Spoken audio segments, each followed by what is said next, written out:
ಕಿರಿಕೀರ್ತಿ ಅವರು ಧರ್ಮರಕ್ಷಕ ಹೌದೋ ಅಲ್ವೋ? ಸೌಜನ್ಯಗೆ ನ್ಯಾಯ ಸಿಗೋದ್ ಬೇಕಾಗಿಲ್ಲ. ಸೌಜನ್ಯ ಬರೀ ಒಂದು ನೆಪ ಮಾತ್ರ. ಈ ಸೌಜನ್ಯನೇ ಬಂದು ಅಮ್ಮ ನನಗೆ ಅತ್ಯಾಚಾರ ಆಗಿದೆ, ನನಗೆ ಅತ್ಯಾಚಾರ ಮಾಡಿದ್ ಇವರಲ್ಲ ಬೇರೆ ಯಾರು ಅಂತ ಅವಳೇ ಬಾಯ್ ಬಿಟ್ಟು ಹೇಳಿದ್ರು ಕೂಡ ಇಲ್ಲ ನಿನಗೆ ಪೇಮೆಂಟ್ ಆಗಿದೆ ಅಂತಂದೇಳಿ ಸೌಜನ್ಯ ತಾಯಿನೇ ಸ್ವತಃ ಸೌಜನ್ಯ ಬೈತಾರೆ. ಅಂತ ಸಿಚುವೇಶನ್ ಆಗಿದೆ ಈಗ ಅಂತ ಕಿರಿಕೀರ್ತಿ ಅವ್ರು ಹೇಳ್ತಿದ್ರು. ಸೌಜನ್ಯಗೆ ಅತ್ಯಾಚಾರನೇ ಆಗಿಲ್ವಲ್ಲ, ಅವಳು ಪವಿತ್ರವಾಗಿ ಸತ್ತೋಗಿದ್ದಾಳೆ. ನೀವ್ ಹೆಂಗ್ ಹೇಳ್ತಾ ಇದ್ರಿ ಮಾತು? ಈ ಬುರುಡೆ ಪ್ರಕರಣಕ್ಕೂ ಸೌಜನ್ಯ ಕೇಸ್ಗೂ ಸಂಬಂಧನೇ ಇಲ್ಲ.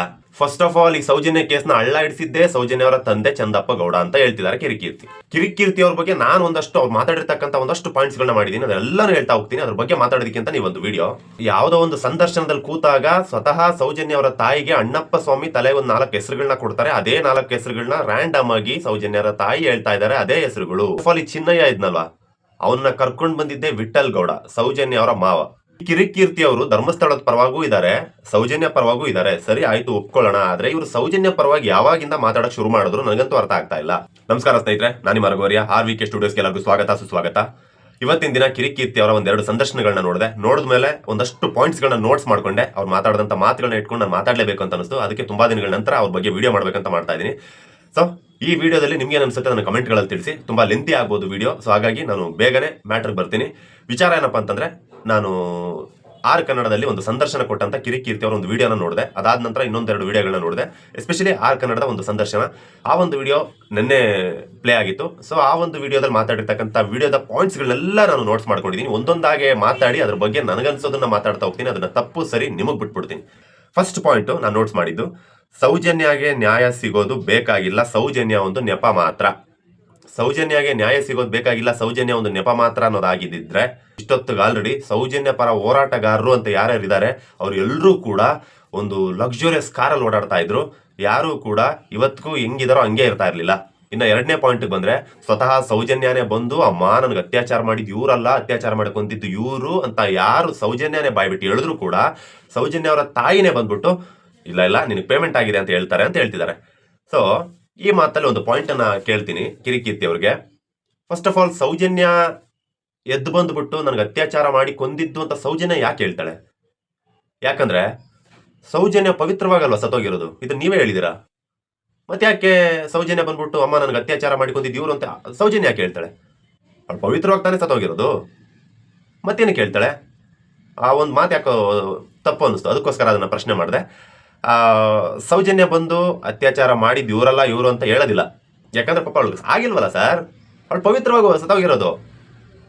ಯೂಸೇ ಮಾಡಬಾರ್ದಂತ ಒಂದು ವರ್ಡನ್ನು ಯೂಸ್ ಮಾಡಿ ಫಿಂಗರಿಂಗ್ ಅಂತಾನೆಲ್ಲ ತಗೊಂಡ್ಬಂದ್ಬಿಟ್ಟು ಮಾತಾಡಿದ್ ನೀವೇ ಅಲ್ವಾ. ಸೊ ಹಾಗಾಗಿ ಇದನ್ನ ನೆನ್ಪು ಮಾಡಿದೆ ನಾನು. ಬಹುಶಃ ಅಲ್ಲಿ ಏನಾದ್ರು ಮಾತಾಡೋದ್ರ ಬರದಲ್ಲಿ ನೀವು ಅದನ್ನ ಮರೆತು ಅತ್ಯಾಚಾರ ಅಂತ ಹೇಳ್ಬಿಟ್ರೇನು ಅಂತಂದೇಳಿ, ಅದು ಅತ್ಯಾಚಾರನ ವರ್ಡ್ನ ತರಬಾರ್ದಿತ್ತು, ಬೇರೆ ಇನ್ನೊಂದು ವರ್ಡ್ ನೀವೇ ತಗೊಂಡ್ಬಂದಿದ್ರಲ್ಲ ಆ ವರ್ಡ್ನ ತರಬೇಕಿತ್ತು. ನೆಕ್ಸ್ಟ್ ಪಾಯಿಂಟ್ ಬಂದ್ರೆ, ಬುರುಡೆ ಪ್ರಕರಣಕ್ಕೂ ಸೌಜನ್ಯ ಪ್ರಕರಣಕ್ಕೂ ಸಂಬಂಧ ಇಲ್ಲ. ಹೌದು, ಸಂಬಂಧ ಇಲ್ಲ. ಯಾಕೆ ಸಂಬಂಧ ಇಲ್ಲ? ಆದ್ರೂ ಕೂಡ ಅಲ್ಲಿಂದ ಇಲ್ಲಿಗೆ ಶಿಫ್ಟ್ ಆಯ್ತು ಕೇಸು ಅಂತಂದ್ರೆ, ಸೌಜನ್ಯ ಪ್ರಕರಣದಲ್ಲಿ ಇದ್ದಂತ ಒಂದಷ್ಟು ಸಾಕ್ಷಿ ನಾಶ ಅನ್ನೋ ಒಂದು ವಿಡಿಯೋಗಳು ರಿಲೀಸ್ ಆದ್ಮೇಲೆ ಈ ಒಂದು ಬುರುಡೆ ಪ್ರಕರಣ ಶುರುವಾಯಿತು. ಸಾಕ್ಷಿ ನಾಶದಲ್ಲಿ ಒಂದಷ್ಟು ಜನರನ್ನ ನೋಟೆಡ್ ಮಾಡಲಾಗಿತ್ತು, ಯಾರ್ಯಾರು ಏನು ಎತ್ತ ಅಂತಂದೇಳಿ. ಅದೇ ಸಾಕ್ಷಿ ನಾಶ ಅನ್ನೋ ಒಂದು AI ವಿಡಿಯೋದಲ್ಲಿ ನಾನು ಮೆನ್ಷನ್ ಮಾಡಿ ಹೇಳ್ತಾ ಇದ್ದೀನಿ. ಅದೇ ಸಾಕ್ಷಿ ನಾಶ ಅನ್ನೋ AI ವಿಡಿಯೋದಲ್ಲಿ ತೋರಿಸಿದಾಗೇನೆ ಆ ಸಾಕ್ಷಿ ನಾಶ ವಿಡಿಯೋದಲ್ಲಿ ಇದ್ದಂತ ಎಲ್ಲ ಸಾಕ್ಷಿಗಳು ಕೂಡ ನಾಶ ಆಗೋಗಿದ್ರು. ಅದಕ್ಕೋಸ್ಕರನೇ ಸಾಕ್ಷಿ ನಾಶ ಅನ್ನೋ ಒಂದು ವಿಡಿಯೋ ಬಂದಿದ್ದು. ಫಸ್ಟ್ ಆಫ್ ಆಲ್, ಯೂಟ್ಯೂಬ್ ನಿಂದ ಏನೂ ಆಗಲ್ಲ, ಯೂಟ್ಯೂಬ್ ವಿಡಿಯೋದಿಂದ ಏನೂ ಆಗಲ್ಲ, ಯೂಟ್ಯೂಬ್ AI ವಿಡಿಯೋದಿಂದ ಏನೂ ಆಗೋದಿಲ್ಲ. ಈ ಒಂದು ತಪ್ಪು ಕಲ್ಪನೆ ಒಂದು ಕ್ಲಾರಿಟಿ ಕೊಡೋದಾದ್ರೆ, ಇದೇ ಒಂದು ಯೂಟ್ಯೂಬ್ನ AI ವಿಡಿಯೋದಿಂದಾನೇ ಈ ಒಂದು ಕೇಸ್ ಇಷ್ಟೊಂದು ದೊಡ್ಡ ಗಲಭೆ ಆಗಿದ್ದು, ನೀವು ಪ್ರತಿಯೊಬ್ರು ಕೂಡ ಕೂತು ಮಾತಾಡೋ ರೀತಿ ಆಗಿದ್ದು ಇದೇ ಒಂದು AI ವಿಡಿಯೋ. ಯೂಟ್ಯೂಬ್ಗಷ್ಟು ಪವರ್ ಇದೆ, AIಗೆ ಪವರ್ ಇದೆ ಅಂತ ಹೇಳ್ತಾ ಇಲ್ಲ, ಯೂಟ್ಯೂಬ್ಗಷ್ಟು ಪವರ್ ಇದೆ. ಅದೊಂದು ಸುದ್ದಿ ಮಿತ್ರ, ಅದು ಸಾಕಷ್ಟು ಜನಕ್ಕೆ ಲೈಕ್ ಅದೊಂದು ನ್ಯೂಸ್ ಚಾನಲ್ ಇದ್ದಾಗೆ ಈಗ. ಸೊ ಹಾಗಾಗಿ ನಾನು ಆ ಒಂದು ವಿಚಾರದಲ್ಲಿ ಅದು AI ವಿಡಿಯೋಗಳನ್ನ ನಂಬಬಾರ್ದು ಅಂತ ನಾನು ಹೇಳ್ತಾ ಇಲ್ಲ.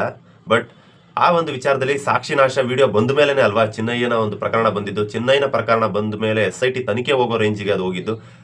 ಸೊ ಜನರನ್ನ ಮರಳು ಮಾಡಿದ್ರು. ಆ ಒಂದು ಪ್ರಕರಣಕ್ಕೆ ಬರೋದಾದ್ರೆ ಫಸ್ಟ್ ಮರಳು ಮಾಡಿದ್ದು SIT ಅವ್ರನ್ನ ಅನ್ನೋ ಥರ ಆಗುತ್ತೆ. ಬಿಕಾಸ್ ನಂಬ್ಕೊಂಡು ಫಸ್ಟ್ ಹೋಗಿದ್ದು ಅವರಾಗುತ್ತೆ.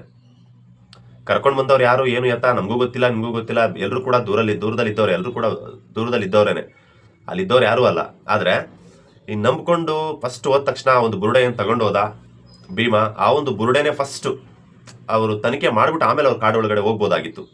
ಸೊ ಆ ಒಂದು ವಿಚಾರದಲ್ಲಿ ಫಸ್ಟ್ SIT ಅವರೇ ತಂದಿರ್ತಕ್ಕಂಥ ಬುರುಡೆನ ಟೆಸ್ಟ್ ಮಾಡಿ, ಇದು ಹೆಣ್ಣಿನ ಬುರುಡೆ ಹೌದು ಅಲ್ವ ಅಂತ ಟೆಸ್ಟ್ ಮಾಡಿ ಆಮೇಲೆ ಅವ್ರ ಕಾಡೊಳಗಡೆ ಹೋಗ್ಬೇಕಾಗಿತ್ತು ಅಂತ ಒಂದು ಅನಿಸ್ತು ನನಗೆ ಅನಿಸಿದ್ದು ನಾನು ಹೇಳ್ತಾ ಇದ್ದೀನಿ.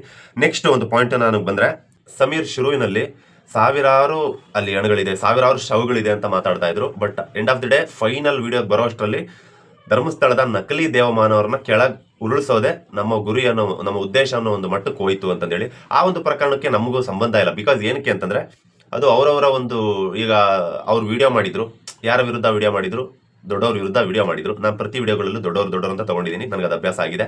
ದೊಡ್ಡವ್ರ ವಿರುದ್ಧ ವಿಡಿಯೋ ಮಾಡಿದ್ರು. ಸೊ ಅದು ಅವರವರ ಒಂದು ಪರ್ಸನಲ್ ದ್ವೇಷ ಆಗೋಗುತ್ತೆ. ಹಾಗಂತ ಅಲ್ಲಿ ಸಾವಿರಾರು ದೇಹಗಳು ಸಿಗ್ಲಿಲ್ಲ, ಸಾವಿರಾರು ಶವಗಳು ಸಿಗ್ಲಿಲ್ಲ ಅಂತಂದೇಳಿ ಈಗ ಲಾಸ್ಟ್ ಟಾರ್ಗೆಟ್ ಅವರ ಬುಡಕ್ಕೆ ಹೋಗಿ ಅವ್ರನ್ನ ಕೆಳಗೆ ಉರುಳಿಸೋದೇ ನಮ್ಮ ಗುರಿ ಅಂತ ಹೇಳ್ತಾ ಇದ್ದಾರೆ ಅಂತ ಒಪ್ಕೊಳ್ಳೋದಕ್ಕೆ ಕಷ್ಟ ಆಗುತ್ತೆ. ಬಿಕಾಸ್ ಯಾಕೆ ಅಂತಂದ್ರೆ ಇವತ್ತಿನ ದಿನ ನನ್ನ ಒಂದು ಅನಿಸಿಕೆ ಹೇಳ್ತಾ ಇದ್ದೇನೆ ಅಷ್ಟೇ. ನಾನೇನು ಪುರಾವೆಗಳಿದೆ, ನಂತರ ಸಾಕ್ಷಿಗಳಿದೆ ಅಂತ ಹೇಳ್ತಾ ಇಲ್ಲ. ಒಂದು ಸಾಮಾನ್ಯ ಜ್ಞಾನ, ಒಂದು ಕಾಮನ್ ಸೆನ್ಸ್ ಇಂದ ಹೇಳ್ತಾ ಇದ್ದೀನಿ. ನಾರ್ಮಲ್ ಆಗಿ ನಾವು ಹೊರನೋಟದಿಂದ ನೋಡೋದಾದ್ರೆ ಯಾರೇ ಆದ್ರೂ ಕೂಡ, ಒಬ್ಬ ದೊಡ್ಡ ವ್ಯಕ್ತಿ ಆಗಲಿ, ಒಬ್ಬ ಚಿಕ್ಕ ವ್ಯಕ್ತಿ ಆಗಲಿ, ಒಬ್ಬ ಚಿಕ್ಕ ಕಳ್ಳ ಆಗಿರಲಿ, ಅವನು ಕಳ್ತನ ಮಾಡಿದಂಥ ಜಾಗದಲ್ಲಿ ಅವನ ಸುಳುವುಗಳನ್ನ ಬಿಟ್ಟು ಹೋಗೋದಕ್ಕೆ ಯಾರೂ ಕೂಡ ಇಷ್ಟಪಡಲ್ಲ. ಅಷ್ಟು ದಡ್ಡರು ಯಾರು ಇರೋದಿಲ್ಲ. ಅಂಥದ್ರಲ್ಲಿ ಯಾರೋ ದೊಡ್ಡ ವ್ಯಕ್ತಿಗಳು ಮಾಡ್ತಾರೆ ಅಂತಂದ್ರೆ ಅದಕ್ಕೆ ಸರಿಯಾಗಿರ್ತಕ್ಕಂಥ ಸೆಕ್ಯೂರಿಟಿನ ಯೂಸ್ ಮಾಡ್ತಾರೆ. ಅದಕ್ಕೆ ಸರಿಯಾಗಿರ್ತಕ್ಕಂಥ ಸಾಕ್ಷಿ ನಾಶ ಆಗಿರ್ಬೋದೇನೋ, ನಾನು ಆಗಿದೆ ಅಂತ ಹೇಳ್ತಾ ಇಲ್ಲ, ಆಗಿರ್ಬೋದೇನೋ ಅನ್ನೋ ಒಂದು ಸಂಶಯ ನನಗೂ ಇದೆ. ಅದನ್ನ ನಾನು ಹೇಳ್ತೀನಿ. ಫಸ್ಟ್ ಆಫ್ ಆಲ್ ನಾನು ಒಬ್ಬ ಸುದ್ದಿ ಮಿತ್ರ ಅಷ್ಟೇ. ಯಾಕೆ ಅಂತಂದ್ರೆ ಪ್ರತಿ ವಿಡಿಯೋಗಳು ನಾನು ಸ್ಟಾರ್ಟಿಂಗ್ ಇಂದನೂ ಕೂಡ ಒಂದೊಂದು ವಿಡಿಯೋ ಬೈಟ್ಗಳ ಬಗ್ಗೆ ನಾನು ಮಾತಾಡ್ಕೊಂಡೆ ನನ್ನ ಒಂದು ಚಾನಲ್ಗೆ ನಾನು ಎಂಟ್ರಿ ಕೊಟ್ಟಿರೋದು. ಸೊ ಹಾಗಾಗಿ ನನ್ನ ಒಂದು ಉದ್ದೇಶ, ನನ್ನ ಸಬ್ಸ್ಕ್ರೈಬರ್ಸ್ಗಳಿಗೆ ಈ ತರದೊಂದು ಮ್ಯಾಟರ್ ನಡೀತಾ ಇದೆ ನೋಡ್ರಪ್ಪ, ಇದ್ರ ಬಗ್ಗೆ ನಿಮ್ಗೆ ಅನ್ಸುತ್ತೆ, ಈ ತರದ ಒಬ್ಬ ಸುದ್ದಿ ಮಿತ್ರ ಅಷ್ಟೇ ನಾನು. ಈಗ ನೆಕ್ಸ್ಟ್ ಒಂದು ಪಾಯಿಂಟ್ಗೆ ಬಂದ್ರೆ, ಚಿನ್ನಯ್ಯನನ್ನ ತಗೊಂಡ್ ಬಂದಿದ್ದೆ ವಿಠಲ್ ಗೌಡ. ಯಾರದು ವಿಠಲ್ ಗೌಡ? ವಿಠಲ್ ಗೌಡ ಯಾರಪ್ಪ ಅಂತಂದ್ರೆ ಸೌಜನ್ಯ ಅವರ ಮಾವ. ಸೌಜನ್ಯಗೆ ಇಬ್ರು ಮಾವಂದ್ರು, ಒಬ್ಬ ಪುರಂದರ ಗೌಡ ಅನ್ಸುತ್ತೆ, ಇನ್ನೊಬ್ರು ವಿಠಲ್ ಗೌಡ ಅಂತಂದೇಳಿ. ಸೊ ವಿಠಲ್ ಗೌಡ ಚಿನ್ನಯ್ಯನನ್ನ ತಗೊಂಡ್ ಬಂದ್ರು. ಈ ಚಿನ್ನಯ್ಯನನ್ನ ತಗೊಂಡ್ ಬಂದಂತ ಪ್ರಕರಣ ಯಾವ ರೀತಿ ಅಂತ ಅವ್ರು ಎಕ್ಸ್ಪ್ಲೇನ್ ಮಾಡ್ತಿದ್ದಾರೆ. 2014ರಲ್ಲಿ ಚಿನ್ನಯ್ಯ 2014ವರೆಗೂ ಆ ಒಂದು ಆಫೀಸಲ್ಲಿ ಕೆಲಸ ಮಾಡ್ತಾ ಇರ್ತಾನೆ. ಅದಾದ್ಮೇಲೆ ಅವನ್ನ ಅಲ್ಲಿಂದ ಹೊರಗಡೆ ಹಾಕಲಾಗುತ್ತೆ. 2014ರಲ್ಲಿ ಅವನು ಹೊರಗಡೆ ಹಾಕ್ತಾರೆ. ಯಾಕೆ ಹೊರಗಡೆ ಹಾಕ್ತಾರೆ ಅಂದ್ರೆ 2012ರಲ್ಲಿ ಸೌಜನ್ಯ ಪ್ರಕರಣ ನಡೆದಿರುತ್ತೆ. ಅದಾದ್ಮೇಲೆ ರವಿ ಪೂಜಾರಿ ಸತ್ತೋಗಿರ್ತಾನೆ. ಸೂಸೈಡೋ ಕೊಲೆ ಮಾಡಿದ್ದು ಅದು ಗೊತ್ತಿಲ್ಲ, ಒಟ್ನಲ್ಲಿ ರವಿ ಪೂಜಾರಿ ಸತ್ತೋಗ್ತಾನೆ. ರವಿ ಪೂಜಾರಿ ಸತ್ತೋಗಿದ್ದು ಯಾವ ಜಾಗದಲ್ಲಿ? ಆಫೀಸಲ್ಲೇ. ಸೂಸೈಡ್ ಮಾಡ್ಕೊಳ್ಳೋ ಆಫೀಸಲ್ಲೇ ಯಾಕೆ ಮಾಡ್ಕೊಂಡ? ಅಷ್ಟೊಂದು ಕಾಡಿತ್ತು, ಎಲ್ಲ ಇತ್ತು, ಬಟ್ ಅವನು ಅಲ್ಲೇ ಯಾಕೆ ಮಾಡ್ಕೊಂಡ? ಅದೊಂದು ಸಂಶಯ ಬಂದೇ ಬರುತ್ತೆ. ರವಿ ಪೂಜಾರಿ ಹೋಗ್ತಾನೆ. ರವಿ ಪೂಜಾರಿ ಹೋದ್ಮೇಲೆ ಅಲ್ಲಿಂದ ಚಿನ್ನಯ್ಯನನ್ನ ಹೊರಗಡೆ ಹಾಕ್ತಾರೆ, ಕೆಲಸದಿಂದ ಹೊರಗಡೆ ಹಾಕ್ತಾರೆ. ಈಗ ಈ ಒಂದು ಪ್ರಕರಣದ ಬಗ್ಗೆ ಮಾತಾಡೋದಾದ್ರೆ 2014ರಲ್ಲಿ ಅಲ್ಲಿಂದ ಹೊರಗಡೆ ಬಂದ ಮೇಲೆ ವಿಠಲ್ ಗೌಡ ಅವರು ಅವನು ಈ ಚಿನ್ನಯ್ಯ ಹೋಗ್ಬಿಟ್ಟು ಕೆಲಸ ಮಾಡ್ತಾ ಇದ್ದಿದ್ದೆ ವಿಠಲ್ ಗೌಡ ಅವ್ರ ಹತ್ರ. ಸೊ ಹಾಗಾಗಿ ಇದ್ರ ಬಗ್ಗೆ ಎಲ್ಲ ಗೊತ್ತಿದ್ದು ಚಿನ್ನಯ್ಯ ವಿಠಲ್ ಗೌಡ ಇದೊಂದು ಕೊಲಾಬರೇಷನ್ ಅಲ್ಲಿ. ನೆಕ್ಸ್ಟ್ ಈಗ ವಿಠಲ್ ಗೌಡ ಅವರು ರೀಸೆಂಟ್ ಆಗಿ ಮೊನ್ನೆವರೆಗೂ ಮಾತಾಡಿ ಸೈಲೆಂಟ್ ಆಗಿದ್ದು, ಈಗ ಸಡನ್ಲಿ ಚಿನ್ನಯ್ಯನನ್ನ ಕರ್ಕೊಂಡು ಬಂದು ಬಿಟ್ಟಿದ್ದಾರೆ ಅಂತ ಅವ್ರು ಹೇಳ್ತಾ ಇದ್ದಾರೆ. ಇದು ಎಷ್ಟರ ಮಟ್ಟಿಗೆ ಸರಿ, ಎಷ್ಟರ ಮಟ್ಟಿಗೆ ತಪ್ಪು ಅಂತ ಯಾರು ಕೂಡ ಕಣ್ಣಾರೆ ಕಂಡಂತ ಸಾಕ್ಷಿ ಯಾರು ಕೂಡ ಇಲ್ಲ. ಅವ್ರು ಹೇಳ್ದಂತ ಮಾತುಗಳನ್ನ ನಂಬುವಂತ ಕಣ್ಣಾರೆ ಕಂಡಂತ ಸಾಕ್ಷಿ ಕೂಡ ಯಾರು ಇಲ್ಲ. ಈ ಕಡೆ ಅವ್ರು ಹೇಳ್ತಕ್ಕಂತ ಕಣ್ಣಾರೆ ಕಂಡಂತ ಸಾಕ್ಷಿಗಳು ಕೂಡ ಯಾರ ಹತ್ರನೂ ಇಲ್ಲ. ನಾನು ಅದನ್ನೇ ಹೇಳಿದ್ನಲ್ವಾ, ಯಾವುದೇ ಒಂದು ಪ್ರಕರಣದಲ್ಲಿ ಕೂಡ ಮಾಡಿದವ್ರು ಯಾರು ಕೂಡ ಸುಳುವನ್ನ ಬಿಟ್ಟು ಹೋಗೋದಿಲ್ಲ. ಎಷ್ಟೇ ದೊಡ್ಡ ಚಾಲಾಕಿ ಆಗಿದ್ರು ಕೂಡ ಎಲ್ಲೋ ಒಂದು ಸಣ್ಣ ಪುಟ್ಟ ಸುಳಿವನ್ನ ಬಿಡ್ತಾರೆ ಅಂತ ಹೇಳ್ತಾರೆ. ಬಟ್ ಅದು 13 ವರ್ಷಗಳ ಗಂಟ್ಲೆ ಯಾರು ಕೂಡ ಬಿಟ್ಟಿರೋದಿಲ್ಲ. ಆದರೂ ಕೂಡ ಆ ಸಾಕ್ಷಿನಾಶ ವಿಡಿಯೋದಲ್ಲಿದ್ದಂಥ ರಿಯಲ್ ಸಾಕ್ಷಿಗಳು ಸತ್ತೋಗಿರೋದು, ಆ ಸಾಕ್ಷಿನಾಶ ವಿಡಿಯೋದಲ್ಲಿದ್ದಂಥ ಹೆಸರುಗಳೇನಿದೆ ಅವ್ರು ನಿಜವಾಗ್ಲೂ ಸತ್ತೋಗಿರೋದು, ಅದನ್ನೆಲ್ಲ ಕೇಳಿದಾಗ ಎಲ್ರಿಗೂ ಕೂಡ ಸಂಶಯ ಬರುತ್ತೆ. ಆ ಒಂದು ಸಂಶಯದಿಂದಾನೆ ಇಷ್ಟೊಂದು ದೊಡ್ಡ ಗಲಭೆ ಶುರುವಾಗಿದ್ದು, ಇಷ್ಟೊಂದು ದೊಡ್ಡ ಘರ್ಷಣೆ ಶುರುವಾಗಿದ್ದು. ಬರೀ ಕರ್ನಾಟಕದಲ್ಲಿ ಅಷ್ಟೇ ಅಲ್ಲ, ಭಾರತದಾದ್ಯಂತ ಈ ಒಂದು ಹೆಸರುವಾಸಿ ಆಗೋಯ್ತು. ಈಗ ಆ ಒಂದು ಪ್ರಕರಣದಲ್ಲಿ ನಾನೊಂದು ಕ್ಲಾರಿಟಿ ಕೊಡಲೇಬೇಕು. ಸೌಜನ್ಯಾಗಿ ನ್ಯಾಯ ಸಿಗಬೇಕು. ಈ ಹೋರಾಟಗಾರರು ಯಾರಿದ್ದಾರೆ ಇವರೆಲ್ಲ ಕೂಡ ಸಂತೋಷ್ ರಾವ್ ಪರ ಹೋರಾಟಗಾರರು, ಸೌಜನ್ಯ ಪರ ಹೋರಾಟಗಾರರು ಅಂತ ಹೇಳ್ತಾ ಇದ್ದಾರೆ.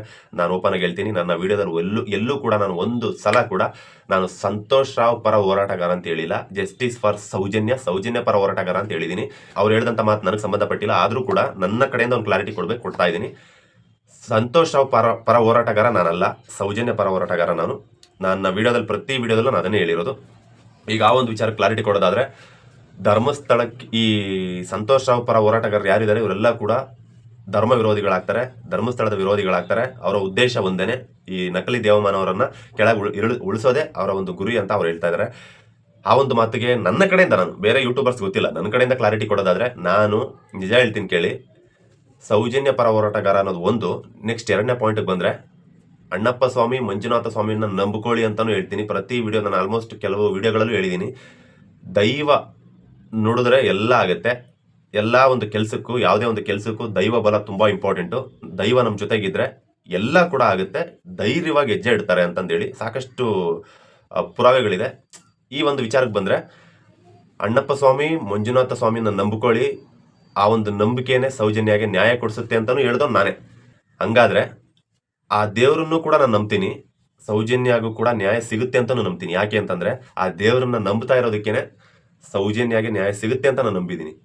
ಆ ದೇವರ ವಿರುದ್ಧ ನಾನು ಆಗಿದ್ದಿದ್ರೆ ಸೌಜನ್ಯಗೆ ನ್ಯಾಯ ಸಿಗುತ್ತೆ ಅಂತ ನಂಬ್ತಾನೆ ಇರಲಿಲ್ಲ. ಇನ್ನು ನೆಕ್ಸ್ಟ್ ಒಂದು ಪಾಯಿಂಟಿಗೆ ಬಂದರೆ ಚಂದಪ್ಪ ಗೌಡ ಬಗ್ಗೆ ಮಾತಾಡಬೇಕು. ಯಾರಿದು ಚಂದಪ್ಪ ಗೌಡ? ಸೌಜನ್ಯ ಅವರ ತಂದೆ ಚಂದಪ್ಪ ಗೌಡ. ಅದ್ರ ಬಗ್ಗೆ ನಾನು ಹಿಂದೆ ಒಂದಷ್ಟು ವಿಡಿಯೋಗಳಲ್ಲೆಲ್ಲ ನೋಡಿದ್ದೆ. ಚಂದಪ್ಪ ಗೌಡ ಅವ್ರ ಬಗ್ಗೆ ಕಟಕಟೆಯಲ್ಲಿ ನಿಂತು ನಿನಗೆ ಈ ಸಂತೋಷ್ ರಾವ್ ಮೇಲೆ ಡೌಟ್ ಇದೆನಾ, ಇವನೇ ಮಾಡಿದ್ದು ಅಂತ ಕೇಳಿದ್ರೆ, ಇಲ್ಲ ನನಗೆ ಇವನ ಮೇಲೆ ಡೌಟ್ ಇಲ್ಲ, ಬೇರೆ 3 ಜನರ ಮೇಲೆ ಡೌಟ್ ಇದೆ ಅಂತ ಹೇಳಿ ಈ ಕೇಸನ್ನು, ಸೌಜನ್ಯ ಕೇಸನ್ನು ಅಳ್ಳಾಡಿಸಿದ್ದೆ ಚಂದಪ್ಪ ಗೌಡ. ಮೊದಲು ಫಸ್ಟ್ ಈ ಕೇಸನ್ನು ಅಳ್ಳಾಡಿಸಿದ್ದೆ ಚಂದಪ್ಪ ಗೌಡ ಅಂತಂದೇಳಿ ಅವ್ರು ಹೇಳ್ತಾ ಇದ್ದಾರೆ, ಕಿರಿಕೀರ್ತಿ ಅವರು. ಅದಕ್ಕೋಸ್ಕರನೇ ಅದಾದ್ಮೇಲೆ ಕೊನೆಯ ದಿನಗಳಲ್ಲಿ ಅವ್ರಿಗೆ ಕಾಯಿಲೆ ಬಂತು. ಕಾಯಿಲೆ ಬಂದಾಗ ನೋಡ್ಕೊಳ್ತಾ ಇದ್ದಿದ್ದು ಇದೇ ಕುಸುಮಾವತಿ ಅವರು, ಅಂದರೆ ಅವರ ಹೆಂಡತಿ ಸೌಜನ್ಯ ಅವರ ತಾಯಿ ಕುಸುಮಾವತಿ ಅವರು. ಈಗ ಅದೇ ಕುಸುಮಾವತಿ ಅವರು ಒಂದು ಕಡೆ ಎಲ್ಲೋ ಹೇಳ್ತಾ ಇದ್ದಾರೆ, ನನ್ನ ಗಂಡನನ್ನ ಸ್ಲೋ ಪಾಯ್ಸನ್ ಮೂಲಕ ಸಾಯಿಸ್ಬಿಟ್ರು ಅಂತ ಹೇಳ್ತಾ ಇದ್ದಾರೆ. ಈಗ ಈ ಮಾತಿಗೆ ಬಂದ್ರೆ ಸೌಜನ್ಯ ಅವರ ತಾಯಿನೇ ಕೊನೆಯ ದಿನಗಳಲ್ಲಿ ಚಂದಪ್ಪ ಗೌಡ ಅವ್ರನ್ನ ನೋಡ್ಕೊತಾ ಇದ್ದಿದ್ದು ಅಂತ ಅವ್ರು ಹೇಳ್ತಾ ಇದ್ದಾರೆ, ಕಿರಿಕೀರ್ತಿ ಅವರು. ಈಗ ಆ ಒಂದು ಪಾಯಿಂಟ್ಗೆ ಬಂದ್ರೆ ಫಸ್ಟ್ ಮನೇಲಿರ್ತಕ್ಕಂಥ ಆಧಾರ ಸ್ತಂಭ. ಈಗ ಇನ್ನೊಂದು ಪಾಯಿಂಟಲ್ಲಿ ಸೌಜನ್ಯ ಅವರ ತಾಯಿ ಬಗ್ಗೆ ಕಿರಿಕೀರ್ತಿ ಅವ್ರು ಮಾತು ಹೇಳಿದ್ರು. ಏನಪ್ಪಾ ಅಂತಂದ್ರೆ, ಈ ಕೇಸಲ್ಲಿ ಸೌಜನ್ಯಗೆ ನ್ಯಾಯ ಸಿಗೋದು ಸ್ವತಃ ಸೌಜನ್ಯ ತಾಯಿಗೆ ಅವಶ್ಯಕತೆ ಇಲ್ಲ. ಹಾಗಾದ್ರೆ ಅವತ್ತಿನ ದಿನ ಚಂದಪ್ಪ ಗೌಡ ಏನಂತ ಹೇಳಿದ್ರು? ಅವ್ರು ಹೇಳಿದ್ದೇನು? ಸೌಜನ್ಯ ವಿಚಾರದಲ್ಲಿ ನನಗೆ ಸಂತೋಷ್ ರಾವ್ ಮೇಲೆ ಡೌಟ್ ಇಲ್ಲ, ಬೇರೆ 3 ಜನರ ಮೇಲೆ ಡೌಟ್ ಇದೆ ಅಂತಂದೇಳಿ ಅವ್ರು ಹೇಳಿದ್ರು ಚಂದಪ್ಪ ಗೌಡ ಅವರು. ಸೊ ಚಂದಪ್ಪ ಗೌಡ ಅವ್ರು ಆ ಮಾತು ಹೇಳಿದ್ರು. ಹಾಗಾದ್ರೆ ಚಂದಪ್ಪ ಗೌಡ ಮತ್ತೆ ಕುಸುಮಾವತಿ ಇವರಿಬ್ರು ಗಂಡ ಹೆಂಡತಿ ಬೇರೆ ರೂಟು, ಗಂಡ ಬೇರೆ ರೂಟು ಇದ್ದಿದ್ರೆ ಓಕೆ, ಇವ್ರನ್ನ ಕೊಂದ್ರು ಅಂತ ಹೇಳಿದ್ರೆ ಒಪ್ಕೊಳ್ಳೋಣ. ಇವರು ಕೂಡ ಒಂದೇ ರೂಟಲ್ಲಿದ್ದಾರೆ, ಇವರು ಕೂಡ ಒಂದೇ ರೂಟಲ್ಲಿದ್ದಾರೆ, ಇಬ್ರು ಕೂಡ ಒಂದೇ ಪಕ್ಷ, ಒಂದೇ ದಾರಿಲಿದ್ದಾರೆ. ಇವ್ರನ್ನ ಹಿಂಕೊಲಕ್ಕಾಗುತ್ತೆ ಸ್ಲೋ ಪಾಯ್ಸನ್ ಮೂಲಕ. ಅವರು ಕಾಯಿಲೆ ಬಂದು ಹೋಗಿದ್ದು ಅಂತಂದೇಳಿ ನೀವು ಕೂಡ ಹೇಳ್ತಾ ಇದ್ದೀರಾ. ಸೊ ಈಗ ಅವ್ರು ಯಾವುದೋ ಒಂದು ಪಾಯಿಂಟ್ ಹೇಳ್ತಾ ಇದ್ದಾರೆ ಸ್ಲೋ ಪಾಯ್ಸನ್ ಮೂಲಕ ಆಗಿದ್ದು ಅಂತಂದೇಳಿ. ಬಿಕಾಸ್ ಯಾಕೆ ಹೇಳ್ತಾ ಇದ್ದಾರೆ ಅಂದ್ರೆ, ಅವ್ರನ್ನ ಪ್ರತಿ ಹಂತದಲ್ಲಿ ಇದ್ದು ನೋಡ್ಕೊಂಡಿದ್ದು ಅವರೇ. ಎವ್ರಿ ಮೆಡಿಸನ್ ತಗೋತಾ ಇದಾರೆ ಅಂತಂದಾಗ ಬಹುಶಃ ಅವ್ರಿಗೆ ಡೌಟ್ ಬಂದಿರ್ಬೋದು. ಜೊತೆಲಿದ್ದು ನೋಡ್ಕೋತಾ ಇದಾರೆ ಅಂದಾಗ ದೂರದಲ್ಲಿದ್ದವ್ರು ಯಾರೋ ಅದನ್ನ ಮಾತಾಡೋದಕ್ಕಾಗೋದಿಲ್ಲ. ಜೊತೆಲಿದ್ದು ನೋಡಿದವ್ರು ಅವ್ರಿಗೆ ಗೊತ್ತಿರುತ್ತೆ ಏನೋ ಮಿಸ್ ಹೊಡಿತಾ ಇದೆ. ಯಾಕಂದ್ರೆ ಎವ್ರಿ ಮೆಡಿಸನ್ ತಗೋತಾ ವ್ಯಕ್ತಿ ರಿಕವರ್ ಆಗ್ಬೇಕೇ ಹೊರತು ಅದರಿಂದ ಇನ್ನೂ ಕ್ಷೀಣಿಸ್ತಾ ಇದ್ದಾನೆ ಅಂದ್ರೆ ಅದೊಂದು ಸಂಶಯ ಬರುತ್ತೆ. ಸೊ ಆ ಟೈಮಲ್ಲಿ ಅವ್ರನ್ನ ಕಳ್ಕೊಂಡಂತ ಸಂದರ್ಭದಲ್ಲಿ ಅದನ್ನ ಪೋಸ್ಟ್ ಮಾರ್ಟಮ್ ಮಾಡಿ ನೀವು ತಿಳ್ಕೊಬೋದಿತ್ತಲ್ಲಪ್ಪ ಅಂತ ಒಂದು ಮಾತು ಬರುತ್ತೆ. ಯಾರು ಗೊತ್ತು ಆ ಒಂದು ಪ್ರಕರಣದಲ್ಲಿ ಅವ್ರು ಆ ಟೈಮಲ್ಲಿ ಯಾಕೆ ಪೋಸ್ಟ್ ಮಾರ್ಟಮ್ ಮಾಡಲಿಲ್ಲ, ಅದೇನು ಗೊತ್ತಿಲ್ಲ. ಯಾಕಂದ್ರೆ ಅದೇ ಹೇಳ್ತಾ ಇದೀನಲ್ಲ ನಾನು, ಆ ಟೈಮಲ್ಲಿ ಯಾರೂ ಕೂಡ ಅಲ್ಲಿಲ್ಲ. ಈಗ ಮಾತಾಡೋಂಥವ್ರು ಯಾರು ಕೂಡ ಇದೇ ಚಂದಪ್ಪ ಗೌಡ ಅವರು ತೀರ್ಕೊಂಡಂತ ಸಂದರ್ಭದಲ್ಲಿ ಯಾರು ಕೂಡ ಅಲ್ಲಿಲ್ಲ. ಆ ಟೈಮಲ್ಲಿ ಅಲ್ಲಿ ಏನಾಗಿದೆ ಅಂತ ಯಾರಿಗೂ ಗೊತ್ತಿಲ್ಲ. ಆ ಒಂದು ಪ್ರಕರಣಕ್ಕೆ ಬರೋದಾದ್ರೆ ವಿಷ್ಣು ಸರ್ದು ಒಂದು ಇನ್ಸಿಡೆಂಟ್ ನಡೀತು. ವಿಷ್ಣು ಸರ್ದ ಇನ್ಸಿಡೆಂಟ್, ಅವರ ಒಂದು ಸಮಾಧಿ ಬಗ್ಗೆ. ಸೊ ಆ ಒಂದು ಪ್ರಕರಣಕ್ಕೆ ಬಂದ್ರೆ ವಿಷ್ಣು ಸರ್ನ ಕೊನೆ ದಿನಗಳಲ್ಲಿ ಒಂದೊಳ್ಳೆ ಚಾಮರಾಜಪೇಟೆಯಲ್ಲಿ ಇದ್ದಂತ ಜಾಗದಲ್ಲಿ ಹಾಕ್ಬೋದಿತ್ತಲ್ಲ, ಅವ್ರನ್ನ ಯಾಕೆ ಈ ರೀತಿ ಗಲಭೆ ಇದ್ದಂಥ ಜಾಗದಲ್ಲಿ ಹಾಕಿದ್ರು? ಸೊ ಇಷ್ಟು ಇನ್ಫ್ಲುಯೆನ್ಸ್ ಇರ್ತಕ್ಕಂಥ ವ್ಯಕ್ತಿ, ಇಷ್ಟು ಜನಪ್ರಿಯತೆ ಹೊಂದಿರತಕ್ಕಂಥ ವ್ಯಕ್ತಿ, ಅವ್ರಿಗೇನೆ ಅವರ ಒಂದು ಸಾವಾದಂಥ ಸಂದರ್ಭದಲ್ಲಿ ಸರಿಯಾದ ಜಾಗ ಚೂಸ್ ಮಾಡೋಕ್ಕಾಗಲಿಲ್ಲ. ಯಾಕೆಂದ್ರೆ ಒಬ್ರು ಸಾವಾದಾಗ ಪ್ರತಿಯೊಬ್ರು ಕೂಡ ನೊಂದಿರ್ತಾರೆ, ಡಿಸ್ಟರ್ಬ್ ಆಗಿರ್ತಾರೆ. ಆ ಒಂದು ಅವ್ರಿಗೆ ಕನೆಕ್ಟ್ ಆಗಿರ್ತಕ್ಕಂಥ ವ್ಯಕ್ತಿಗಳೆಲ್ಲ ನೊಂದಿರ್ತಾರೆ. ಆ ಟೈಮಲ್ಲೆಲ್ಲ ಯೋಚನೆ ಮಾಡ್ತಾ ಕೂರಕ್ಕಾಗಲ್ಲ, ಇದನ್ನ ಮಾಡೋಣ ಅದನ್ನ ಮಾಡೋಣ, ಇದನ್ನ ಯಾರು ಕೂಡ ಯೋಚನೆನೂ ಕೂಡ ಮಾಡಲ್ಲ. ಇದು ಯಾವಾಗ ಎಕ್ಸ್ಪೀರಿಯನ್ಸ್ ಆಗುತ್ತೆ ಅಂದ್ರೆ ಪರ್ಸನಲಿ ನಮ್ಮ ಕುಟುಂಬದಲ್ಲಿ ಯಾರಾದರೂ ಆ ರೀತಿ ಹೋದಾಗ ಅದು ಎಕ್ಸ್ಪೀರಿಯನ್ಸ್ ಆಗುತ್ತೆ. ಸೊ ಅಂದ್ರೆ ನಾನು ಹೇಳಕ್ ಇಷ್ಟಪಡೋದೇನಂತಂದ್ರೆ, ಆ ಪ್ರಕರಣದಲ್ಲಿ ಆ ಟೈಮಲ್ಲಿ ಯಾರು ಕೂಡ, ನಾವು ಈಗ ಮಾತಾಡೋರು ಯಾರು ಕೂಡ ಇಲ್ಲ. ಹತ್ರದಲ್ಲಿ ಇದ್ದಂಥವ್ರು ಅವ್ರಿಗೆ ಗೊತ್ತಿರುತ್ತಲ್ಲ ಏನಾಗಿರುತ್ತೆ ಅಂತಂದೇಳಿ. ಅವ್ರು ಮಾತಾಡೋದ್ರಲ್ಲಿ ಸತ್ಯ ಇರುತ್ತೆ. ದೂರದಲ್ಲಿ ಇದ್ಬಿಟ್ಟು ಅವ್ರು ಮಾತಾಡೋದು ತಪ್ಪು, ನಾವು ಮಾತಾಡ್ತಾ ಇರೋದು ಸರಿ ಅನ್ನೋದು ಸರಿ ಅಲ್ವೇ ಅಲ್ಲ.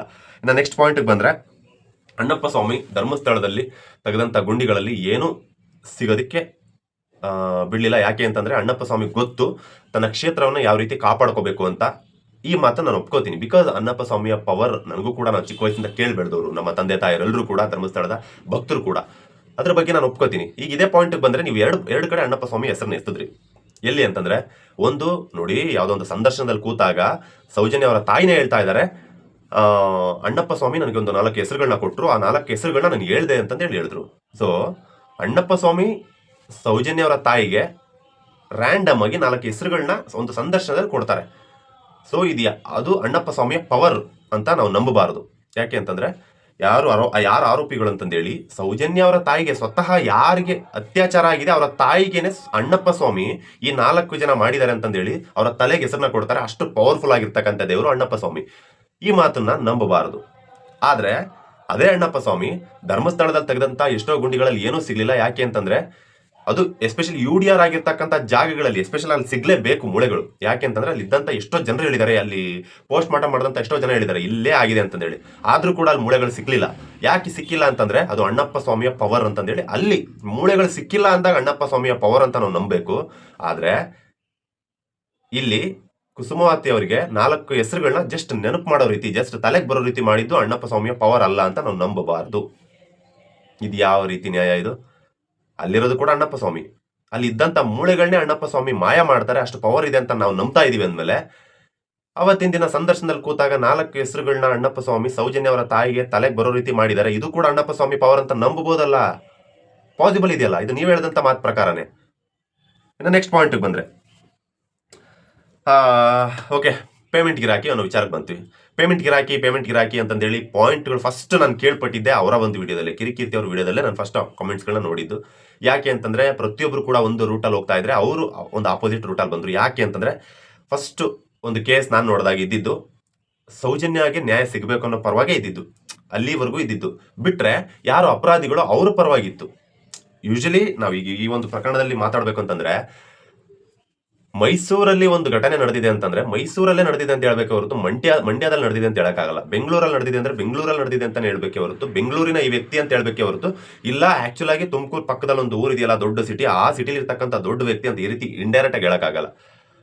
ಸೊ ಯಾವ ವ್ಯಕ್ತಿ ಮೇಲೆ ಅಪವಾದ ಬಂದಿದೆ ಆ ವ್ಯಕ್ತಿ ಆ ಜಾಗದಲ್ಲಿ ಇರೋದು ಅದು ಏನ್ ಮಾಡಂಗಿಲ್ಲ. ಸೊ ಅದನ್ನ ಹೇಳಲೇಬೇಕು, ಆ ಜಾಗದ ಹೆಸರು ಹೇಳಲೇಬೇಕಾಗುತ್ತೆ. ಆ ಕೆಲಸ ನಡೀತು. ಸೊ ಅದನ್ನ ಎಸ್ಪೆಷಲ್ ಆಗಿ ಧರ್ಮದ ಕಡೆಗೆ ತಿರುಗಿಸಿದ್ದು ಒಂದಷ್ಟು ಜನ, ಅದರಲ್ಲಿ ಇವರು ಕೂಡ ಒಬ್ರು. ಸೊ ಅದಾಗದೆ ಹೋಗಿದ್ರೆ ಬಹುಶಃ ಆ ಟೈಮಲ್ಲೇ ಸ್ಟಾರ್ಟಿಂಗ್ ಅಲ್ಲೇ ಇದು ಧರ್ಮದ ಕಡೆ ತಿರುಗದೆ ಹೋಗಿದ್ರೆ ಆ ಟೈಮಲ್ಲೇ ಸ್ಟಾರ್ಟಿಂಗ್ ಅಲ್ಲೇ ಇನ್ವೆಸ್ಟಿಗೇಷನ್ ಅವಾಗಲೇ ಆಗೋಗಿರ್ತಿತ್ತು. ಒಂದು ವಾರದಲ್ಲಿ ಮುಗ್ದೋಗ್ತಿತ್ತು. ಸಮೀರ್ ತಪ್ಪು ಮಾಡಿದ್ರೆ ಸಮೀರ್ ಎತ್ತಾಕೊಂಡು ಹೋಗ್ತಾ ಇದ್ರು. ಬಟ್ ಆ ಟೈಮಲ್ಲಿ ಒಂದು ಬ್ಯಾಚ್ ಉಟ್ಕೊಳ್ಳುತ್ತೆ, ಆ ಧರ್ಮದ ಪರವಾಗಿ ಧರ್ಮದ ವಿರೋಧಿಗಳು ಇವರಲ್ಲ ಅಂತಂದೇಳಿ ಮಾತುಕತೆ ಬರುತ್ತೆ. ಆ ಟೈಮಲ್ಲಿ ಅವ್ರಿಗೆ ಸಿಕ್ಕಾಬಿಟ್ಟೆ ಬೈತಾರೆ. ಯಾರು ಕೂಡ ಅವ್ರಿಗೆ ಅವ್ರ ಪರವಾಗಿ ನಿಂತಿರಲ್ಲ, ಸಾಕಷ್ಟು ಬೈತಾರೆ. ಇವತ್ತಿಗೂ ಕೂಡ ಬೈತಾ ಇದ್ದಾರೆ. ಅವರ ವಿಡಿಯೋಗಳಲ್ಲಿ ಕಮೆಂಟ್ಗಳು ನೋಡ್ತಾ ಇದ್ರೆ ಗೊತ್ತಾಗ್ತಾ ಇರುತ್ತೆ. ಅವ್ರ ಬಗ್ಗೆ ವಿಡಿಯೋಗಳನ್ನ ಮಾಡ್ತಿರ್ತಾರಲ್ಲ, ಅದ್ರಲ್ಲಿ ಕಮೆಂಟ್ಗಳು ನೋಡಿದ್ರೆ ಗೊತ್ತಾಗ್ತಾ ಇರುತ್ತೆ. ಆದ್ರೂ ಕೂಡ ಅವರು ಒಂದು ಪಾಯಿಂಟ್ ಅಲ್ಲಿ ಧರ್ಮ ರಕ್ಷಕರು ಹಾಗೆ ಈಗ. ನಾನು ಈಗ ಒಂದು ಪಾಯಿಂಟ್ ಇಲ್ಲಿ ಒಂದು ಉತ್ತರ ಕೇಳ್ತೀನಿ. ಕಿರಿಕೀರ್ತಿ ಅವರು ಧರ್ಮ ರಕ್ಷಕ ಹೌದು ಅಲ್ಲ? ಇದ್ರ ಬಗ್ಗೆ ನನಗೆ ಗೊತ್ತಿಲ್ಲ, ನಾನೊಂದು ಕ್ವಶನ್ ಮಾತ್ರ ಕೇಳ್ತಾ ಇದ್ದೀನಿ. ಕಿರಿಕೀರ್ತಿ ಅವರು ಧರ್ಮ ರಕ್ಷಕ ಹೌದು ಅಲ್ಲ? ಇದ್ರ ಬಗ್ಗೆ ನಿಮ್ಗೆ ಅನ್ಸುತ್ತೆ ಅದನ್ನ ಕಮೆಂಟ್ ಅಂತ ತಿಳಿಸಿ. ಅವರು ನಿಜವಾಗ್ಲೂ ಧರ್ಮ ರಕ್ಷಕರೇ ಆಗಿದ್ರೆ ಅದನ್ನ ಹೌದು ಧರ್ಮ ರಕ್ಷಕ ಕಿರಿಕೀರ್ತಿ ಅಂತಂದ್ರೆ ನೀವೇ ಕಮೆಂಟ್ ಹಾಕಿ. ಇಲ್ಲ ಅಂತಂದ್ರೆ ಅವ್ರು ಏನು ಎತ್ತ ಅದನ್ನ ನಿಮ್ಗಳಿಗೆ ಬಿಡ್ತಾ ಇದ್ದೀನಿ. ನಾನು ಹೇಳ್ತಾ ಇದ್ದೀನಲ್ಲ, ಪ್ರತಿ ಸಲ ನಾನು ಡಿಸೈಡ್ ಆಗೋದು ಒಬ್ಬ ವ್ಯಕ್ತಿ ಬಗ್ಗೆ, ಯಾರು ಹೆಂಗೆ ಕಮೆಂಟ್ ಆಗ್ತಾರೆ ಅನ್ನೋದ್ರ ಬಗ್ಗೆ. ಯಾಕೆ ಅಂತಂದ್ರೆ ವಿಡಿಯೋನ ನೋಡೋದು ಕೂಡ ಜನಗಳೇ, ವಿಡಿಯೋ ವ್ಯೂಸ್ ಆಗೋದು ಕೂಡ ಜನಗಳಿಂದಾನೆ, ವಿಡಿಯೋಗೆ ಕಮೆಂಟ್ ಹಾಕೋದು ಕೂಡ ಜನಗಳೇ. ಹಾಗಾಗಿ ಒಪಿನಿಯನ್ ಅನ್ನ ನಾವು ಜನಗಳಿಂದಾನೆ ತಗೋಬೇಕಾಗುತ್ತೆ. ಯಾರಾದ್ರೂ ಒಬ್ರು ಸ್ಟಾರ್ಗೆ ಒಂದು ಬಿರುದು ಬಂದಿದೆ ಅಂತಂದ್ರೆ, ಒಂದು ಸ್ಟಾರ್ ಅಂತ ಕೊಟ್ಟಿದ್ದಾರೆ ಅಂತಂದ್ರೆ ಅದು ಜನಗಳಿಂದಾನೆ ಕೊಡ್ಬೇಕು. ಯಾರೋ ಮೂರನೇ ವ್ಯಕ್ತಿಗಳೇ ಕೊಡ್ಬೇಕು. ನಾವೇ ಇಟ್ಕೊಳಕ್ಕಾಗಲ್ಲ. ಸೊ ಧರ್ಮ ರಕ್ಷಕ ಕಿರಿಕೀರ್ತಿ ಅನ್ನೋ ಒಂದು ಹೆಸರು ಅವ್ರಾಗ ಅವ್ರ ಬಾಯಲ್ಲಿ ಬರ್ತಾ ಇದೆ ಅಂತಂದ್ರೆ ಅದನ್ನ ಯಾರೊಬ್ರು ಮೂರನೇವ್ರು ಇಡ್ಬೇಕಲ್ವಾ? ಆ ಮೂರನೇವ್ರು ಯಾರು? ಈ ಪ್ರಕರಣದಲ್ಲಿ ಜನಗಳೇ ಇಡಬೇಕು. ಹಾಗಾದ್ರೆ ನಿಮ್ಗಳಿಗೆ ಬಿಡ್ತಾ ಇದ್ದೀನಿ, ಅವರು ಧರ್ಮರಕ್ಷಕರು ಹೌದೋ ಅಲ್ವೋ ಅಂತಂದೇಳಿ ಅದನ್ನ ನೀವೇ ಕಮೆಂಟ್ ಅಲ್ಲಿ ತಿಳಿಸಿ. ಇದಾದ್ಮೇಲೆ ನೆಕ್ಸ್ಟ್ ಒಂದು ಪ್ರಕರಣಕ್ಕೆ ಬಂದ್ರೆ, ಇದೇ ಕಿರಿಕೀರ್ತಿ ಅವರು ಒಂದೊಂದು ಕಡೆ ಒಂದೊಂದು ತರ ಮಾತಾಡ್ತಾ ಇದಾರೆ ಅಂತಂದೇಳಿ ಸೌಜನ್ಯ ತಾಯಿ ಬಗ್ಗೆ ಎಲ್ಲ ಹೇಳಿದ್ರು. ಇದೇ ಕಿರಿಕೀರ್ತಿ ಅವರು ಕೂಡ ಒಂದೊಂದು ಕಡೆ ಒಂದೊಂದು ತರ ಮಾತಾಡಿರ್ತಕ್ಕಂಥ ವಿಡಿಯೋ ಕೂಡ ನನ್ನ ಹತ್ರ ಇದೆ. ಬಟ್ ಅದನ್ನ ಪ್ಲೇ ಮಾಡೋಕ್ಕಾಗಲ್ಲ.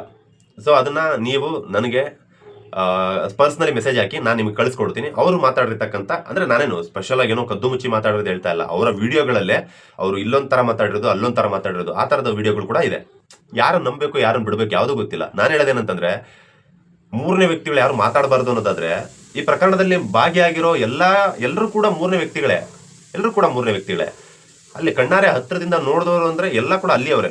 ನಾವುಗಳು ಜಸ್ಟ್ ಸುದ್ದಿ ಮಿತ್ರರು, ಅಂದ್ರೆ ಏನೇನು ನಡೀತಾ ಇದೆ ಅನ್ನೋದ್ರ ಬಗ್ಗೆ ಮಾತುಕತೆ ನಡೆಸೋರು. ಈಗ ನಮಗಿಂತ ದೊಡ್ಡವರ ಸಾಲಲ್ಲಿ ಅವರೆಲ್ಲರೂ ಇದ್ದಾರೆ. ನ್ಯಾಯ ಕೊಡಿಸ್ಲಿ. ನಾನು ಕೇಳೋದೇನಂದ್ರೆ, ನಾವುಗಳು ಮಾಡಿದ ತಪ್ಪು, ಈಗ ಫಾರ್ ಎಕ್ಸಾಂಪಲ್ ಈಗ ನನ್ನ ಬಗ್ಗೆ ನಾನು ಮಾತಾಡೋದಾದ್ರೆ, ನಾನು ಮಾಡಿದ ತಪ್ಪು ಅನ್ನೋದಾದ್ರೆ ನನ್ನ ತಪ್ಪು ನಾನು ಒಪ್ಕೋತಾ ಇದ್ದೀನಿ. ಇದೇ ವಿಡಿಯೋದಲ್ಲಿ ಪ್ರತಿ ವಿಡಿಯೋದಲ್ಲೂ ನಾನು ಕ್ಷಮೆ ಕೇಳಿರ್ತೀನಿ. ನಾನು ಯಾರಿಗೆ ಹರ್ಟ್ ಮಾಡಿದ್ರು ದಯವಿಟ್ಟು ಕ್ಷಮಿಸಿ ಅಂತಾನೆ ಕೇಳ್ತೀನಿ. ಸರಿ, ಆದ್ರೆ ನಿಮ್ಗಳ ಹತ್ರ ಸತ್ಯದ ಆದಿದೆ ಅಲ್ವಾ? ನಿಮ್ಗಳಿಗೆ ಸತ್ಯ ಗೊತ್ತಿದೆ ಅಲ್ವಾ? ನೀವುಗಳು ನ್ಯಾಯ ಕೊಡಿಸಿ. ಇಲ್ಲ ಸೌಜನ್ಯಗೆ ನ್ಯಾಯ ಕೊಡಿಸೋದಕ್ಕೆ ಸ್ವತಃ ಅವರ ಸೌಜನ್ಯ ತಾಯಿನೇ ಬರ್ತಾ ಇಲ್ಲ, ಬನ್ನಿ ಸುಪ್ರೀಂ ಕೋರ್ಟ್ಗೆ ಹೋಗೋಣ, ನಿಮ್ಮ ಹತ್ರ ಇರ್ತಕ್ಕಂಥ ಗಿರೀಶ್ ಮಟ್ಟಣ್ಣನವರು, ಮಹೇಶ್ ಶೆಟ್ಟಿ ತಿಮ್ಮರೋಡಿ ಅವರು, ಇವ್ರ ಹತ್ರ ಸಾಕ್ಷಿ ಇದೆ ಅಲ್ವಾ, ಕರ್ಕೊಂಡ್ ಬನ್ನಿ, ಅವ್ರನ್ನ ಮೊಬೈಲಲ್ಲಿ ಇದೆಲ್ಲ ತಗ್ಸಿ, ಆ ಡಾಕ್ಯುಮೆಂಟ್ಸ್ ತಗ್ಸಿ, ಇದು ತಗ್ಸಿ, ಅವನ್ನೆಲ್ಲ ಕರ್ಕೊಳ್ಳಿ, ಸುಪ್ರೀಂ ಕೋರ್ಟ್ಗೆ ಹೋಗೋಣ, ನ್ಯಾಯ ಕೊಡ್ಸೋಣ ಅಂತ ಕೇಳಿದ್ರೆ ಅವರೇ ಬರ್ತಾ ಇಲ್ಲ ಅಂತ ಅವ್ರು ಹೇಳ್ತಾ ಇದ್ದಾರೆ. ಯಾರು ಗೊತ್ತವ್ರಿಗೆ ನಂಬಿಕೆ ಇಲ್ವೇನೋ? ಯಾಕಂದ್ರೆ ಇಷ್ಟು ದಿನ ನಮ್ಮ ಅಪೋಸಿಟ್ ಆಗಿ ಮಾತಾಡಿದಂಥ ವ್ಯಕ್ತಿ ಈಗ ಸಡನ್ ಆಗಿ ಬನ್ನಿ ನ್ಯಾಯ ಕೊಡಿಸ್ತೀನಿ ಅಂತ ಕೇಳಿದ್ರೆ ಯಾರು ತಾನೇ ಬರ್ತಾರೆ? ಸೊ ಅದು ಇರ್ಬೋದಲ್ವಾ? ನೀವು ಕರೆದ್ರು ಅವ್ರು ಹೋಗಿ ಬರ್ತಾ ಇಲ್ಲ ಅಂತಂದ್ರೆ, ಇಷ್ಟು ದಿನ ನಮ್ಮ ಅಪೋಸಿಟ್ ಆಗಿ ಮಾತಾಡ್ತಿದ್ನಪ್ಪ ಈ ವ್ಯಕ್ತಿ, ಈಗ ಸಡನ್ ಆಗಿ ಬನ್ನಿ ನಾನು ನ್ಯಾಯ ಕೊಡಿಸ್ತಾ ಇದ್ದೀನಿ ಅಂತ ಕೇಳ್ತಾ ಇದಾರೆ ಅಂತಂದ್ರೆ ಬಹುಶಃ ಇದ್ರ ಬಗ್ಗೆ ಯಾರಿಗೂ ನಂಬಿಕೆ ಬರಲ್ಲ. ಹೆಂಗಿಂಗ್ ತಗೊಂಡೋಗಿ ಹೆಂಗಿಂಗ್ ತಿರುಗಿಸ್ತಾರೆ, ಯಾಕೆ ಬೇಕಪ್ಪ ನಾವು ಹೋಗಕ್ಕಾಗಲ್ಲ ಅಂತ. ಅದು ಕಾಮನ್ ಆಗಿ ನಾವು ಹೊರನೋಟಕ್ಕೆ ನೋಡಿದ್ರೆ ಗೊತ್ತಾಗುತ್ತೆ. ಇಷ್ಟು ಮಾತಾಡ್ಬೇಕು ಅನಿಸ್ತು, ಮಾತಾಡದೆ ಸ್ನೇಹಿತರೆ. ಕಿರಿಕಿರಿಯಲ್ಲಿ ಮಾತಾಡದಂತ ಒಂದಷ್ಟು ವಿಡಿಯೋಗಳ ಪಾಯಿಂಟ್ಗಳನ್ನ ಇಟ್ಕೊಂಡು ನಾನು ಮಾತಾಡ್ಬೇಕು ಅನಿಸ್ತು, ಅದನ್ನ ಮಾತಾಡಿ ನಾನು ಕ್ವಶನ್ಸ್ ಮಾಡಿದೆ. ನಾನು ಸ್ವತಃ ಅದನ್ನ ಕ್ವಶನ್ ಮಾಡಬೇಕಾಗಿತ್ತು, ಇದು ಹೌದು ಅಲ್ಲ ಅನ್ನೋದ್ರ ಬಗ್ಗೆ. ಇದ್ರ ಬಗ್ಗೆ ನಿಮ್ಗೇನು ಅನ್ಸುತ್ತೆ ನೋಡುವಂಥ ಆಡಿಯನ್ಸ್, ಇದನ್ನ ನೀವು ಕಮೆಂಟ್ ಅಲ್ಲಿ ತಿಳಿಸಿ. ಇದರಲ್ಲಿ ಏನಾದರೂ ಯಾರಿಗಾದ್ರೂ ಹರ್ಟ್ ಆಗಿದ್ರೆ ಇದೇ ವಿಡಿಯೋದಲ್ಲಿ ನಾನು ಕ್ಷಮೆ ಕೇಳ್ತೀನಿ. ಪ್ರತಿ ವಿಡಿಯೋದಲ್ಲೂ ನಾನು ಕ್ಷಮೆ ಕೇಳ್ತೀನಿ. ಈ ಒಂದು ವಿಡಿಯೋದಲ್ಲಿ ನಾನು ಮಾತಾಡಿದಂಥ ಮಾತುಗಳು ಯಾರಿಗಾದ್ರೂ ಹರ್ಟ್ ಆಗಿದ್ರೆ ದಯವಿಟ್ಟು ಕ್ಷಮಿಸಿ. ನಾನು ಮಾತಾಡಿದ್ದು ಸೌಜನ್ಯ ಪರ ಹೋರಾಟಗಾರರಿಗೆ ಹರ್ಟ್ ಆಗಬೇಕು ಅಂತಲ್ಲ, ಸೌಜನ್ಯಗೆ ನ್ಯಾಯ ಸಿಗಬೇಕು ಅನ್ನೋ ಒಂದು ನಿಟ್ಟಲ್ಲಿರ್ತಕ್ಕಂಥ ಕೇಸ್ ಎಲ್ಲೂ ಕೂಡ ಡೈವರ್ಟ್ ಆಗಬಾರ್ದು. ಸೌಜನ್ಯಗೆ ನ್ಯಾಯ ಸಿಗಬೇಕು ಅನ್ನೋ ಆ ಒಂದು ಕೇಸ್ ಅಲ್ಲೇ ಇರಬೇಕು, ಅದೇ ರೂಟಲ್ಲೇ ಹೋಗ್ಬೇಕು ಅನ್ನೋ ಕಾರಣಕ್ಕೆ. ಸೊ ಈ ಪಾಯಿಂಟ್ಗಳು ಸೌಜನ್ಯ ಕೇಸ್ ನ್ಯಾಯ ಸಿಗಬಾರ್ದು ಅನ್ನೋ ಥರ ಏನಾದರೂ ಹೋಗ್ತಾ ಇದ್ದಾನೆ, ಆ ರೀತಿ ಏನಾದರೂ ಡೈವರ್ಟ್ ಆಗ್ತಾ ಇದ್ದಾನೆ ಅನ್ನೋ ಒಂದು ಡೌಟಲ್ಲಿ ಇದನ್ನು ಕ್ವಶನ್ಸ್ ಮಾಡಬೇಕಾಗಿತ್ತು. ಇಷ್ಟು ಪಾಯಿಂಟ್ಸ್ಗಳನ್ನ ನಾನು ಪಾಯಿಂಟ್ಸ್ ಮಾಡಿಕೊಂಡು ಇದನ್ನು ಕ್ವಶನ್ಸ್ ಥರ ಮಾಡಿದ್ದೀನಿ. ಇದ್ರ ಬಗ್ಗೆ ನಿಮ್ಗೆ ಅನ್ಸುತ್ತೆ ಅದನ್ನು ಕಮೆಂಟಲ್ಲಿ ತಿಳಿಸಿ. ಮತ್ತೆ ಮುಂದಿನ ವಿಡಿಯೋದಲ್ಲಿ ಸಿಗೋಣ. ಅಲ್ಲಿವರೆಗೂ ನಾನು ನಿಮ್ಮ ರಘುವರ್ಯ. ಮತ್ತೆ ಸಿಗೋಣ. Love you all.